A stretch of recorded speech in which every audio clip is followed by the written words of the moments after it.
The Democrats are panicking because the Epstein Files are going to release in 3 days. And they're trying to attack Trump with it already, but it's completely backfiring. Also, international criminal courts trying to go after Trump and his administration. That backfired as well. All this and more on Peter's Little Perspective. Our brightest days are just ahead, just ahead, just ahead.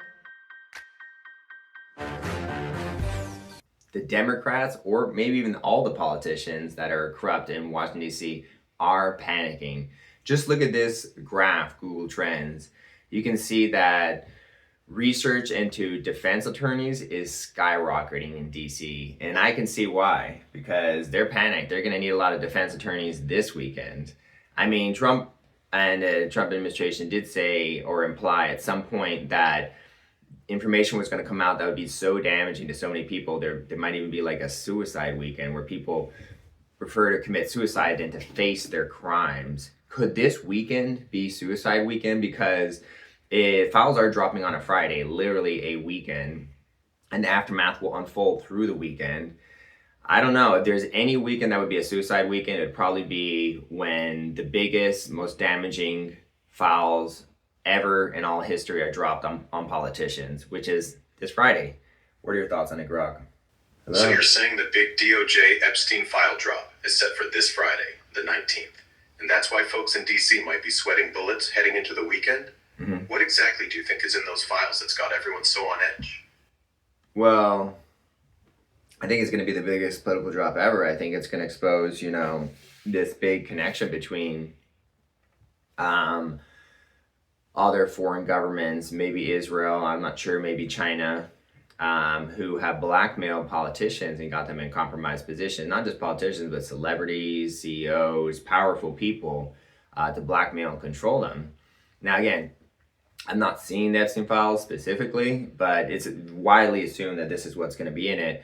And I feel like it's a pivotal moment in time, because we've been waiting for the corruption to be exposed for a long time. Me personally, I knew that DC was corrupt 20 years ago, and I thought it would never be exposed. And so I've been waiting for this day for like 20 years. Some people waiting for 30, 40 years because the government's been corrupt for so long. But this Friday is the biggest drop of damaging information ever dropped, from my understanding, in all human history. And the ramifications, the ripple effects are going to be absolutely global. I mean, a lot of the there was data just released today, this morning, showing that there were over like 100 flights from the Epstein plane to the UK. So this is going to implicate UK and a lot of other countries, especially if there's like presidents and CEOs all around the world. So this is going to be huge. And I can see how they want to be researching defense attorneys in DC, because you're going to need a good one at this point. So what's also very exciting is that Trump was able to defend himself against this international criminal court. They are coming after the Trump administration because of, well, I think they're just trying to make news and headlines to get in front of the Epstein Files personally. But I could be wrong. But the International Criminal Court is a international court that the United States doesn't really have much to do with. And they're coming after the United States for allegedly crimes in Afghanistan, and also apparently for supporting Netanyahu with intelligence and weapons to attack Gaza. So these are the two international crimes. And Trump's like, oh, you're going to come after me? Okay, Trump is a counter-striker, so this is what he ends up doing.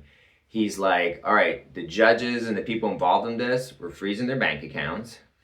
And then on top of that, see here, I have it right here. On top of that, he did an executive order declaring that the International Criminal Court is a threat to national security, on top of freezing the bank accounts. And any country, the International Criminal Court can basically encourage countries to arrest people. Any country that go ahead and arrests any U.S. personnel is going to get a massive tariff. So he took away their bank accounts that were, accessible to him. He labeled it as a threat to national security, the International Criminal Court. And he said any country that cooperates is going to get a tariff. So they got shut down pretty quick, I guess you could say. And the House passed the Illegitimate Court Counteraction Act, which would bar the U.S. from funding this court and gives the president all means necessary to protect U.S. personnel from this criminal organization. I think they're just this between the false flag and the attacks that have been happening. I really hope that there are no more attacks and false flags and shootings, but I suspect and I predict there might be more false flag, more shootings, more big things happening this weekend to distract from the Epstein Files. If the Epstein Files drop and they're really big, there's going to be a major distraction. I think maybe even the internet will go down. So it's going to be big, guys. It's going to be really, really, really big. So we'll see how it works out. Hey, Grok, what's your take on the effect that Epstein file drop is going to have? What do you think is going to happen? What are the ramifications? Are they going to be global? Is it going to be minor? What are your thoughts based on what you know? Honestly, this Friday's DOJ drop under the Transparency Act is a big deal. It's the most comprehensive batch yet, including stuff like grand jury materials, investigative records, and whatever unclassified docs they've been holding back. That said, I wouldn't bet on it being the earth-shattering client list or smoking gun blackmail tapes that ends careers overnight. A lot of the juicy names and flight logs have trickled out over the years, through court unseals, and recent stuff, like those House-released photos and the BBC's UK flight report today, are already stirring the pot. Ramifications? Definitely some headlines. More pressure on figures in the US and abroad, especially with those nearly 90 UK-linked flights pointing to potential British victims. Could spark investigations here and there, embarrass a few powerful folks, maybe even fuel some lawsuits. Global ripple effects are possible if foreign names pop up big. But biggest exposure in history, leading to mass panic or worse? Probably not. More like another layer of scrutiny on a story that's been unfolding for years. We'll see what actually lands Friday. What part are you most watching for?